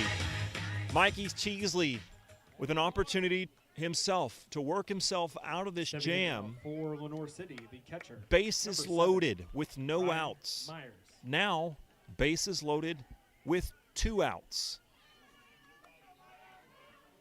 Myers up to bat, trying to keep this inning alive. Could be one of their last breaths here, as the Wildcats are now 4 outs away from ending this ball game.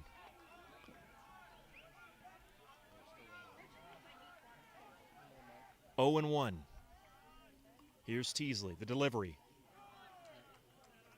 Just a little bit outside. Count is now 1-1.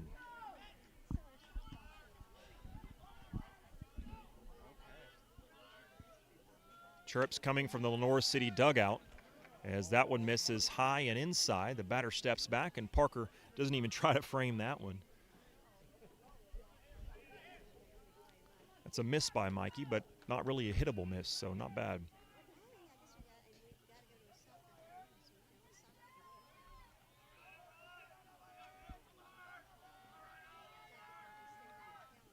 There's a pitch fouled off, and we're even at 2-2 with 2 outs.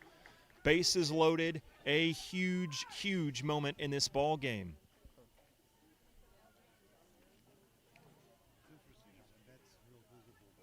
If you're Lenoir City, you have to kind of in the back of your mind be thinking, this really may be our last chance. I mean, we're going to get to bat again, but especially if Teasley's able to go one more, there's no promise that you'll even have another runner reach base. So after a little bit of a western stare down there. Batter asks for time. It's granted, and now we're back ready to rock and roll. Here's Teasley. The count 2-2 with 2 outs. Bases loaded. Swing and a miss. Strike 3. Teasley's hyped up, and why not? He got himself out of a jam, and the Wildcats preserve the lead. It's 4-2 as we head to the bottom of the 6th from Oak Ridge.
Noah Wood up to bat to lead things off here in the bottom of the 6th inning. Wildcats with a 4-2 lead. This has been a really tightly contested ball game, as it looks like Trice Sharp is in the bullpen warming up.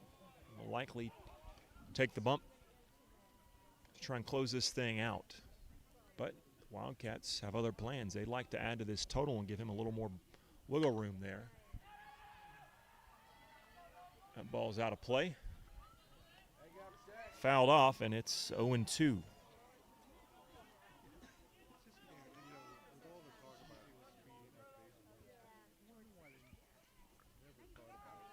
That ball's lined up the middle, and it's a nice play by the second baseman. He bats it down. Does he get there in time? He does. Noah Wood nearly beat that out. Close call. Oak Ridge fans don't like it, but that's the right call. It's close, very close. And I could see how if you're at a different angle, it might have looked differently, but I saw it pretty clearly, and he was out, but it was very, very close. Good effort on both sides.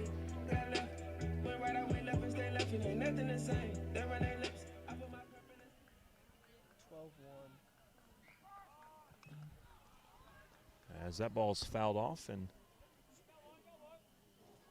Lady Wildcats up to bat now. They trail 12-11 in the bottom of the 9th. Hopefully they can pull that off, and hopefully the Wildcats can pull this one off. A couple hundred yards or so to the east of that field. 0-2 the count.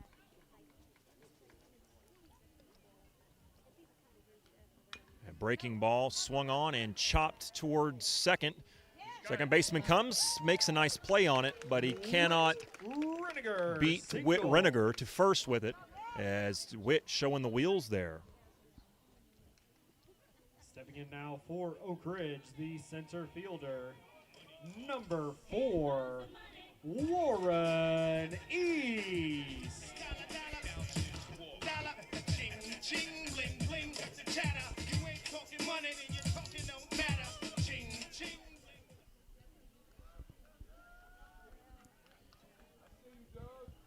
Here comes Warren East. Throw to first, not in time.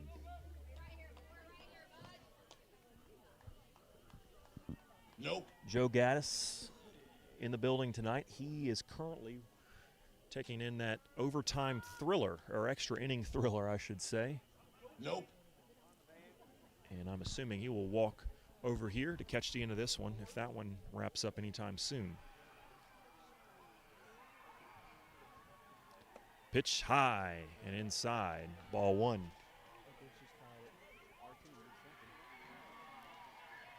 Jubilation from the Lady Wildcats dugout as they just tied the ball game at 12-12. Breaking ball in there, no, little inside.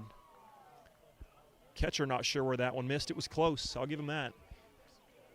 A lot of movement on that ball. This is just Lenoir City's second pitcher. He's been in there for 2 or 3 innings now, and he's done a bang-up job for the Panthers. Here's the pitch. No call from the umpire, so that's a ball. They threw it down to first, but they weren't able to get to get Witt. He's the runner at first. Warren at the plate sees the first strike of the at-bat as it's now 3-1. Would not be shocked. I don't think they'll do it, but might not be the worst play to try to get a bunt down here and just move him over as an insurance run.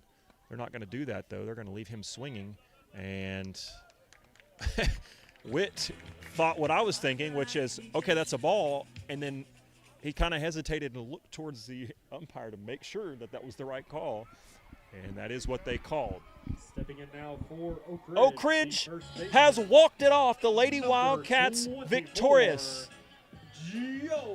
13-12, the final score over Oliver Springs in a thriller over on the softball field. Congratulations to the Lady Wildcats. What a game as they defeat Oliver Springs 13-12 in the bottom of the 9th inning. Joe Webb puts a nice swing on that one, but he gets underneath it, and that's going to fall harmlessly foul. 0-1 the count.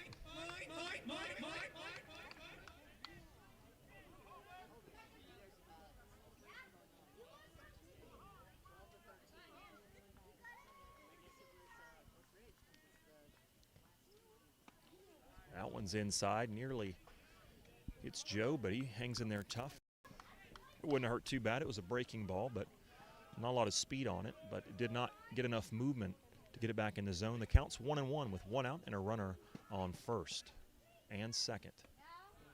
Breaking ball that time, he gets more movement on it, and it goes back into the strike zone. It's 1-2.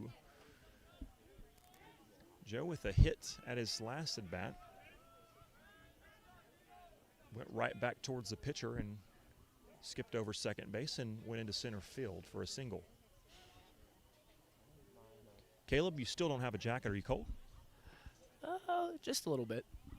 For those who've watched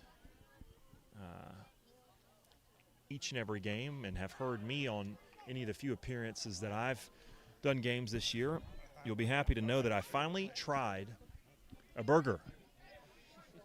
Jamie Hudson cooks a mean burger. I knew that going into the season. I'd had them before, and all I'd heard from Caleb Jackson was how good they were. And so, Caleb, you and I today, we both had our first of the season, as that's strike 3 for Joe Webb, and Parker Free will come to bat. What's a review for your burger? That's a very solid burger. 9.3 out of 10. Wow, high ranking there. Come out and try one for yourself next time the Wildcats play at home. As Parker Free comes to the plate, 2 outs. Runners on first and second for Parker. Kennesaw State commit.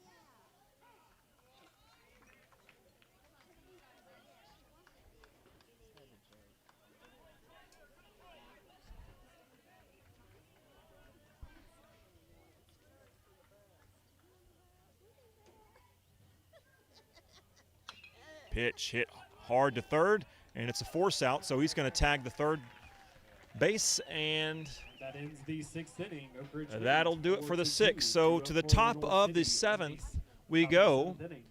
And if Oak Ridge can hold them to 1 run or less, this ball game will be over. To the top of the 7th we go. Wildcats lead Lenoir City 4-2.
Alex Myers, Caleb Riker with you here as we get set for the top of the 7th inning. This will be the last half inning if the Wildcats can hold Lenoir City to 1 run or less. That will be the ball game. Mikey Teasley, starting pitcher, Tennessee Volunteer pitching commit, takes the mound once again. We thought we might see Trice or a relief pitcher, but he is going to go the distance if he can do it. They're going to give him that opportunity, though, as he gets ready to throw his last warm-up pitch to Parker Free, who will throw it down to second, and we will get things ready to go here at Bobby Hopkins Park.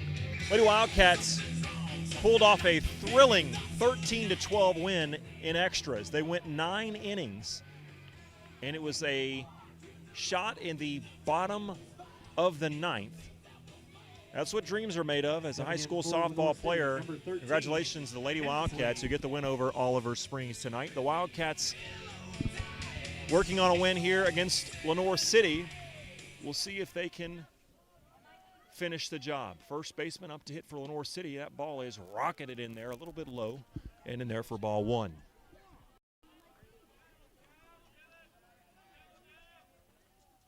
Top of the 7th, and quickly Teasley evens things up at 1-1. Excuse me, I misspoke earlier. It's not the first baseman. Lenoir City.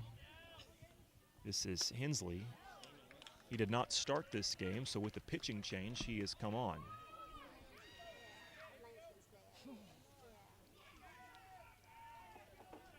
Lenoir City players chirping, words of encouragement, trying to mount a rally here.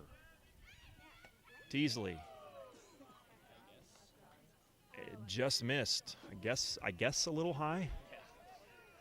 So it's 2-2. There's no doubt about that one. That is strike 3. Panthers down to their final 2 outs.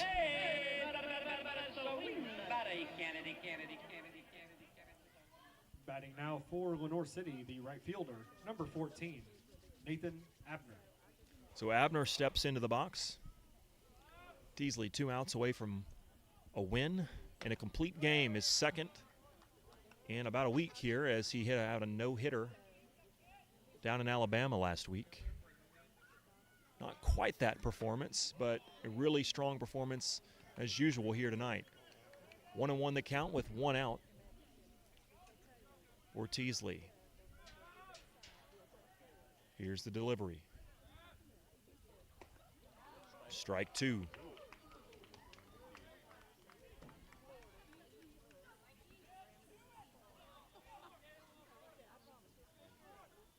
There's swung on. That's strike 3. Parker's going to have to throw it to first. He'll do so. And that is out number 2. Mike. What day is it, Mike? Leslie, guess what today is? So Lenoir City to the plate will come their center fielder, their leadoff man, Xander Number 2, Lovell. Xander Lovell. Carson was in the bullpen. So Carson was in the bullpen. Caleb, you tell me. He's got a different fielder. So we do have a different player in left field, but we may not see Carson from a pitching standpoint if Mikey can get this out. There's a strike, 1-1. He gets him to swing. It was a good pitch. He's in the zone, just couldn't catch up to that thing. There's one, he chops it. Parker's gonna have a play at it. It's a speedy play, and did he get him? He does. Parker free to Joe Webb at first. That's the inning, and a complete game once again from the ace, Mikey Teasley. Wildcats win it 4-2 against Lenoir City. And they stay there, and they stay there, and they stay there. 'Cause all I do is win, and if you going in, put your hands in the air, make 'em stay there. Ludacris going in on the verse 'cause I never been defeated. Caleb, your thoughts? You were talking to me off the air earlier and about how you've really, through this season, come to really enjoy the sport of baseball. And you agree with me, it's a much better sport watching it in person. But your thoughts on what we saw here tonight? Yeah, it started off slow, but it got really exciting. And that, I think that's the bottom of the third. A lot of base running that makes it extra exciting, and great pitching also makes it even more exciting, especially whenever you have a Tennessee commit at the mound. Incredible game by the Wildcats, and what a rocket of an arm to first base to seal the game by Parker Free. Yeah, it's a good point by you, because you think he's throwing it down to first. It's not a hard play, but when you've got a speedster, it puts pressure on that catcher. And he also has to get a certain angle because he had to chase that ball out towards the pitcher's mound. Great display, an underrated display of athleticism as a catcher to be able to do that, especially against their leadoff hitter and perhaps their fastest player. So as the Wildcats trot out to left field, we'll follow them there. Caleb Riker doing double duty tonight, as he does so many nights. Not only is he our statistician, he's our color commentator, and also he is our cameraman tonight. So we appreciate him. Why don't we get, once they're done, Mikey and Coach Free. Let's talk to them, and then we'll wrap it up. I know you've got some stuff to do tonight, and I've got some stuff to do, and by that I mean sleep, because I'm kind of a grandpa. So we'll talk to Coach Free, we'll talk to Mikey Teasley, and then after that, we'll wrap things up here. We appreciate you listening, as we'll see if anybody let us know where they're listening from. I know we had one listener in Connecticut earlier. We appreciate them letting us know that. Appreciate you watching. And again, we appreciate our sponsors. Without them, we don't get on the air, so we appreciate all of them. You see them in the bottom left of your screen. Tommy and Martha Lee, appreciate the kind words of encouragement as they're watching. And Nellie is watching as well. As Mike Kelly's coming up. So we will, we're going to mute the mic for just a couple of minutes, and then as soon as Mikey Teasley comes up, we will have a quick interview with him, and we will talk to him and Coach Free. We'll be back in just a couple minutes.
Welcome back to Bobby Hopkins Park. Alex Myers, Caleb Riker.